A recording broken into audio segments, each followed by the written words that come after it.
Ragazzi, mi serve silenzio un attimo. Inizio le riprese. Mamma, la casa è triste senza di voi. Aspetta che si sono... Io non lo reggo. Vita? Pronti? 3, 2, 1. Mamma, la casa è triste, non c'è nessuno. Io mi sto annoiando da solo. Al mio urlo scatenate la guerra. Però il vero motivo, mamma, ti volevo presentare la mia fidanzata. Lo sai che questi mesi sono rimasto spesso fuori casa, non sono rientrato. È stato un periodo un po' così, però ho trovato una commercialista, un buon partito. Te la voglio presentare.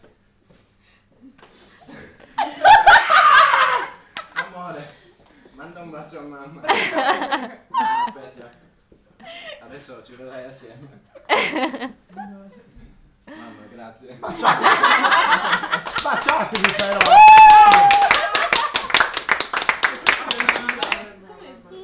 Che hai detto? Scusa, all'urlo, dov'è che devo andare?